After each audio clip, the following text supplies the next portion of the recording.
마지막으로 로마서 1장 16절과 17절 우리 두 구절 깊이 살펴보고 오늘 내용을 정리했으면 좋겠는데 한번 같이 읽어볼까요? 16절 나는 복음을 부끄러워하지 않습니다. 이 복음은 유대 사람들을 비롯하여 그리스 사람에게 이르기까지 모든 믿는 사람을 구원하는 하나님의 능력이라는 것. 하나님의 의가 복음 속에서 나타난다는 거예요. 나타납니다. 이 일은 오로지 믿음에 근거하여 일어난다는 거죠. 이것은 성경에 기록한 바 의인은 믿음으로 살 것이다 한 것과 같다는 겁니다. 이거를 자세히 살펴볼 건데 먼저 바울의 태도 16절에 보니까 바울의 어떤 태도가 등장합니까? 바울은 복음을 부끄러워하지 않는다라고 선언하죠. 내가 복음을 부끄러워하지 않는다. 그리고 16절을 다시 보니까 부끄러워하지 않는 복음의 성격과 범위, 이 복음은 하나님의 능력이라는 거예요. 하나님의 능력. 그리고 대상은 제한이 없다는 거죠. 유대 사람을 비롯해서 그리스 사람까지, 그러니까 유대 사람뿐만 아니라 그리스 사람까지도 또 믿는 사람은 누구나 구원하시는 하나님의 능력이라는 거죠. 모든 믿는 사람들을 구원하시는 하나님의 능력이 바로 복음이다라고 얘기하고 있죠.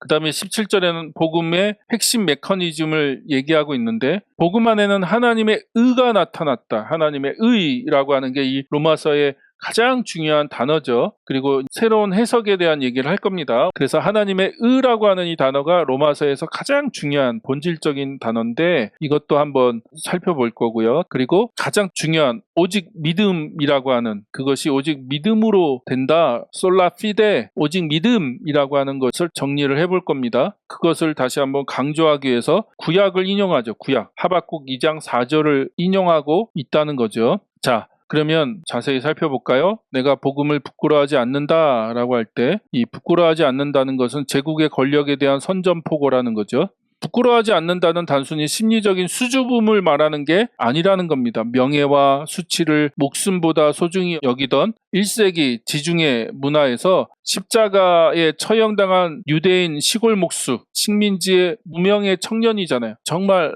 무명에 알려지지 않은 청년이 십자가에서 처참하게 죽었죠. 그 십자가에서 죽었다는 사실이 그 당시 로마 식민지에 사는 모든 사람들은 어떤 의미인지를 알아요. 그래서 초기 교회가 십자가를 교회 상징으로 사용하지 않았습니다. 사용할 수가 없죠. 십자가는 너무나 잔인한 사람을 죽이는 도구고 로마 시민권자는 십자가 처형을 당하지 않았죠. 너무나 고통스럽고 너무나 끔찍한 방법으로 사람을 죽이는 거기 때문에 그러니까 무명의 목수 예수라고 하는 이 사람이 부끄러울 수밖에 없는 거죠. 십자가에 죽었다는 건. 그런 세상의 기준으로 보면 가장 수치스러운, 가장 부끄러운, 가장 감추고 싶은 그런 일이라는 거죠. 십자가에 죽었다는 그 일이. 그러나 사도 바울은 그것을 부끄럽게 생각하지 않는다라고 얘기하는 거죠. 당시 로마 제국의 수도에 살던 사람들에게 이 말은 엄청난 충격이었을 거예요. 당시 로마는 온 세상을 정복한 군사력과 팍스 로마의 평화를 자랑하는 힘의 중심지, 그러니까 그 제국의 중심지, 로마가 그 중심지잖아요. 그 중심지에 살고 있는 로마의 시민권을 가지고 있고 로마라고 하는 그 도시를 또 로마라고 하는 제국을 가장 자랑스러워하고 가장 위험 있게 생각하는 로마에 살고 있는 사람들, 그 로마 교인들도 거기에 살고 있었으니까 그 교인들을 향해서 또 그 로마에 살고 있는 사람들을 향해서 내가 십자가에서 예수 그리스도가 죽으신 것에 대해서 내가 부끄러워하지 않는다라고 얘기하는 거예요. 이거는 세상이 힘으로 돌아가는 그것에 대해서 반대한다. 정치와 군사와 여러 가지 종교적인 이유로 예수님이 십자가에서 너무나 초라하게 나약하게 너무나 부끄럽게 창피하게 죽었지만 그러나 나는 그것으로 인해서 부끄럽게 생각하지 않는다라고 얘기하는 거죠.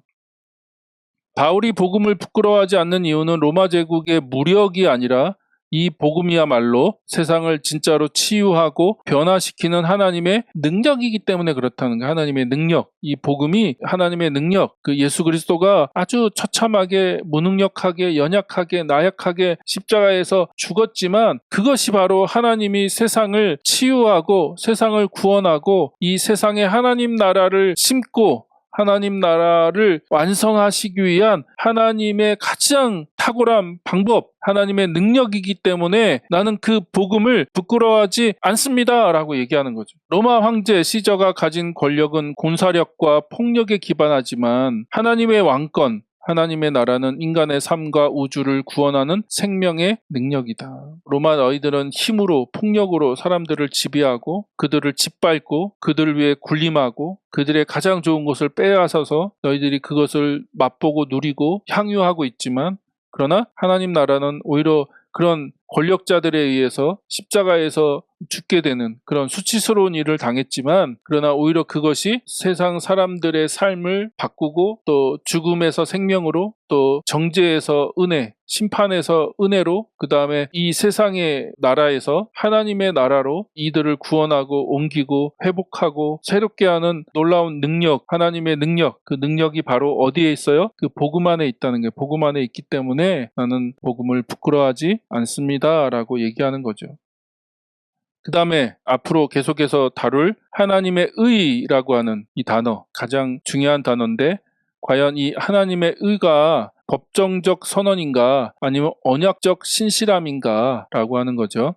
자, 하나님의 의는 로마서 전체를 관통하는 가장 중요한 단어라는 거예요. 종교개혁자 마틴 루터 이후 전통적 개신교는 이를 죄인인 인간이 하나님께 받아들여지는 법정적 신분, 칭의, 우리가 그걸 칭의라고 하죠. 의롭다함을 받는다, 의롭다고 여겨지는 것, 죄인이 의롭다, 죄가 없다라고 하는 선언을 받는 것, 그걸 우리가 칭의라고 하는데 이 하나님의 의가 칭의, 죄인 인간이 하나님께 받아들여지는 법정적인 신분으로 해석을 해왔다는 거죠. 종교개혁 이후로 그렇게 해석을 해왔는데 우리가 이제 새로운 이해가 필요하다는 거예요. 새로운 이해가 필요하는데 그게 바로 하나님 나라 관점으로 우리가 그걸 좀 새롭게 이해해야 되는데 이 단어의 구약 성경적 배경이 중요하다는 거죠. 그래서 이 의라는 단어가 히브리어로 찾아보면 체다카 구약에서는 체다카라는 단어를 쓰고 있는데 구약에서 하나님의 의는 하나님 자신의 백성과 맺은 언약적 신실함, 그러니까 하나님이 언약을 통해서 이스라엘과 언약적 관계를 맺잖아요. 그 언약적 관계 안에서 체다카라고 하는 것은 언약적 신실함, 그 언약을 이루시고 그 언약을 성취하시고 그 언약 안에서 이렇게 번역하는 게 어떨지 모르지만 충성스럽게 신실하게 변함없이, 그러니까 하나님의 충성, 한 번도 하나님은 언약을 어기지 않으시는, 어떤 상황 속에서도 그 언약을 지키시고 그 언약을 이루시는 분이시다라고 하는, 그게 체다카라는 거예요. 체다카, 언약적 신실함. 그리고 온 세상을 올바르게 바로 잡으시는 공의로운 하나님의 통치, 그 언약적 신실함에서 하나님이 근거로 해서 하나님 일하시고 역사하시고, 그래서 그 하나님의 통치, 하나님의 역사, 하나님의 행위는 공의롭다는 거예요. 공의롭다, 정의롭고 공의롭다. 복음 안에서 하나님의 의가 나타났다는 말은 하나님께서 아브라함과 이스라엘에게 하셨던 온 세상을 구원하겠다는 그 약속을 마침내 예수 그리스도를 통해 신실하게 지키셨다는 거죠. 그 복음 이야기가 예수님의 이야기라고 얘기했잖아요. 복음 이야기는 예수님의 이야기. 그 복음 안에는 하나님의 의가 나타났다는 건 결국 예수님을 통해서 하나님이 이 세상을 구원하시고 이 세상을 회복하시고 이 세상을 다시 한번 새롭게 하시겠다고 하는 놀라운 언약이 이루어졌다는 거예요. 예수님을 통해서 이루어졌다. 그게 하나님의 의, 하나님의 신실함, 하나님이 그 언약을 성실하게 충성스럽게 성취하셨고 이루셨다라고 하는 거죠. 누굴 통해서요? 예수님을 통해서. 그래서 복음에는 하나님의 의가 나타났다라고 얘기하는 거죠. 그것은 세상을 올바르게 바로 잡으시는 하나님 나라의 공의가 메시아의 통치를 통해 나타났음을 선포하는 것이다. 그래서 메시아의 통치, 예수님의 통치를 통해서, 예수님의 사역을 통해서, 예수님의 공생애를 통해서 이 땅에 하나님의 통치가 드러나고 나타나고 임하였는데 그 통치의 특징이 바로 하나님의 공의, 하나님의 정의, 그것이라는 거죠. 이해되시나요? 좀 새롭게 정리를 하셨으면 좋겠습니다. 그 다음에, 그리고 그것은 오직 믿음에 근거한다는 거죠. 오직 믿음에. 근데 이 말은 어떤 의미가 있냐? 오직 믿음에 근거하여 라고 세번역은 그렇게 매끄럽게 번역했지만 헬라어를 직역하면 어떤 거예요? 믿음으로부터 믿음으로. from, 믿음에서부터, 그 다음에 to, 믿음으로부터 시작해서 믿음을 향해서 라는 어떤 그런 의미라는 거죠. 이 표현의 의미에 대해 학자들이 다양한 의견을 제시했다는 거죠. 더글라스 무는 어떤 얘기를 했냐면 이 표현을 인간이 구원을 얻는 유일한 방편으로서의 믿음의 강조로 봅니다. 이 표현은 구원의 처음부터 끝까지 믿음으로부터 시작해서 믿음으로 끝나는, 그러니까 처음부터 끝까지 오직 믿음으로라고 하는 이 믿음을 강조하는 수사학적인 표현이다. 유대인이든 이방인이든 율법의 행위가 아니라 오직 그리스도를 신뢰하는 믿음으로만 하나님의 의에 참여할 수 있다. 율법을 행함으로 하나님의 의에 참여하는 게 아니라 오직 믿음으로만 가능해. 처음부터 끝까지 오직 믿음으로만 하나님의 의에 참여할 수가 있다라고 하는 그런 의미로 해석한다는 거죠. 반면에 톰 라이트는 앞서 설명한 하나님의 의, 언약적 신실함이죠. 하나님의 의는 언약적 신실함과 연결하여 이를 하나님의 신실함으로부터, 그러니까 첫 번째 앞부분의 믿음은 하나님의 신실하심으로 이해하는 거고, 그러니까 하나님의 신실하심으로부터 인간의 믿음, 뒷부분의 믿음으로라는 말을 인간의 믿음으로 이렇게 해석한다는 거죠. 이것도 이해되시나요? 조금 어려울 수 있는데, 그러니까 믿음으로부터 믿음으로라는 말할 때 이 앞의 믿음은 하나님의 신실하심으로 연결짓는 거고 뒤에 믿음을 인간의 믿음으로 연결지어서 이해한다는 거죠. 그래서 복음은 하나님의 신실하심에서 시작하여 그 소식을 듣고 왕이신 예수께 충성을 다하는, 그래서 우리가 앞에서 살펴봤잖아요. 믿음과 충성, 피스티스, 이 믿음과 충성 같은 말이고 믿음과 순종이라고 하는 하나님의 피스티스, 하나님의 신실하심에서 시작해서 인간의 믿음과 순종으로 이어진다는 거죠. 시작은 하나님의 신실하심이라는 거예요. 이 하나님의 신실하심에서부터 인간의 신실함으로, 인간의 믿음으로 그렇게 이해되는 거죠. 즉 신실함에서 신실함으로라고 해석해야 한다는 거죠. 그래서 여러분이 이 단어를 새롭게 이해하셨으면 좋겠고요. 그렇게 해석할 수 있는 근거가 뭐냐? 하박국 2장 4절, 그러니까 하박국을 인용하죠. 의인은 믿음으로 살 것이다 라고 하는 이 하박국의 구절을 인용하는데, 이 구약 맥락으로 보면 하박국 2장 4절의 맥락으로 보면 여기서 말하는 믿음은 뭐냐? 하박국 2장 4절에서 믿음은 히브리어로 에무나, 믿음은 에무나예요. 에무나입니다. 바빌로니아라는 거대한 제국의 압제 속에서 낙심한 하박국 선지자에게 하나님은 제국은 무너질 것이나 나의 백성은 나의 신실함을 신뢰함으로, 에무나라고 하는 하나님의 신실하심, 하나님의 그 변함없으심, 그 언약적 신실함을 신뢰하는 사람이 끝까지 버티고 살 거라는 거예요. 무슨 말이냐면 이 하박국의 맥락을 좀 이해해야 되는데, 하박국이 지금 놓여있는 상황은 이스라엘 나라가 다 패망하고 포로로 잡혀가고 다 끝난 것 같다는 거예요. 성전이 다 회파되고 하나님은 침묵하시고 이스라엘을 향한 언약, 이스라엘 백성을 향한 하나님의 언약은 끝난 것 같은, 다 끝난 것 같은 상황인 거죠. 이 상황 속에서 하박국이 하나님께 질문하는 거거든요. 이게 뭡니까? 이걸 내가 어떻게 이해해야 됩니까? 하나님, 나라도 다 패망하고 바벨론에 의해서 다 패망하고 성전이 다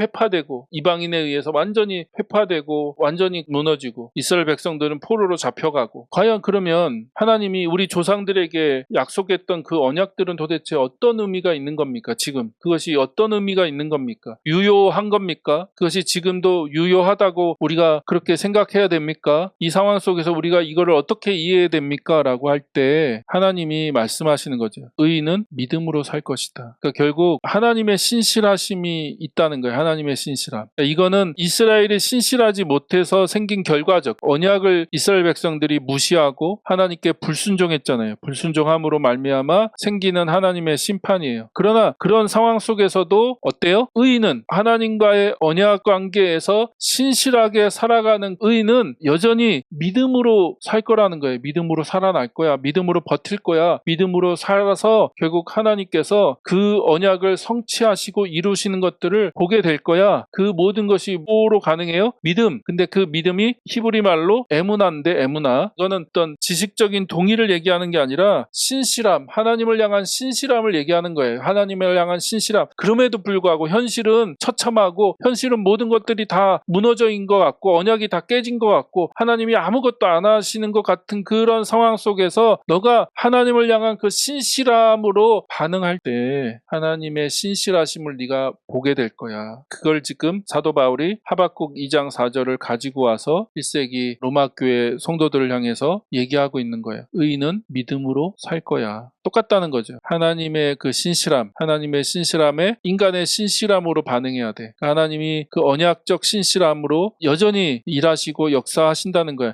그러니까 여러분, 우리가 이 세대주의 신학, 그러니까 이 세대를 자꾸 나눠서 세대마다 하나님의 일하시는 방법이 다 다르다는 게 세대주의 신학이잖아요. 이렇게 하다 보니까 우리가 하나님이 구약에서부터 신약까지, 창세기부터 계시록까지 하나님의 거대한 구원의 역사를 잘 못 봐요. 하나님은 창세기부터 계시록까지 하나님의 구원의 역사는 변함이 없습니다. 똑같아요. 변함이 없어요. 그래서 하나님의 그 신실함, 아브라함에게 향하신 하나님의 신실함, 또 다윗을 향해서 하나님의 신실함, 또 이스라엘과 맺은 그 언약 안에서 하나님의 신실함. 그러나 실제적으로 현실 속에서는 그 언약의 반대편 대상자인 이스라엘 백성들이 신실하지 않았잖아요. 하나님께 신실하지 않았잖아요. 그래서 실제 역사에서는 그것이 다 깨지고 망가지고 엉망이 된 것 같아. 이제 그 언약이 다 무효화된 것 같고 이제 다 끝난 것 같아. 그런데 하나님은 여전히 그 언약의 신실하심으로 일하고 계신 거예요. 일하고 계시고 그게 누구에게까지 연결되는 거예요? 예수님에게까지 연결되고 예수님이 오셔서 예수님의 그 신실함, 예수님의 그 신실함이 있잖아요. 그 예수님의 신실하심을 통하여 이 땅에 하나님의 구원의 놀라운 일들이 이루어졌잖아요. 하나님 나라가 이루어졌고 또 예수님이 십자가에 죽으시고 부활하시고 승천하시는, 그러니까 하나님의 뜻을 온전히 성취하신 그 예수님의 신실함, 그걸로 인해서 우리는 어떻게 해요? 그것이 우리의 믿음이 돼야 되는 거죠. 우리도 그런 예수님처럼 삶의 현장 속에서 하나님을 향한 신실함, 예수 그리스도를 향한 그 신실함, 하나님을 향한 믿음, 예수 그리스도를 향한 믿음으로 반응할 때 하나님의 신실하심을 보게 될 거야 라고 얘기하는 거죠. 제 말이 이해되시나요? 너무 어렵나요?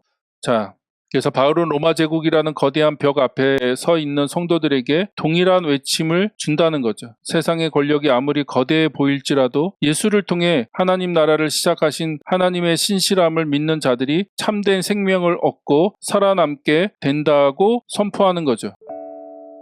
그러면 적용점을 확인하고 마칠 건데, 첫째, 수치를 주는 세상에서 복음의 능력을 자랑하기. 오늘날 현대사회는 돈의 힘, 외모와 권력의 힘을 자랑하며 교회를 향해 너희는 무력하다, 수치를 줄 때가 많습니다. 그러나 바울이 로마의 힘 앞에서도 당당히 나는 복음을 부끄러워하지 않는다고 선언했던 것처럼 우리 역시 사람을 살리고 삶을 근본적으로 변화시키는 진짜 능력은 오직 예수의 복음, 하나님 나라의 통치에 있음을 믿고 당당하게 복음의 증인으로 살아가야 한다는 거죠. 우리도 복음을 부끄러워하지 않아야 된다.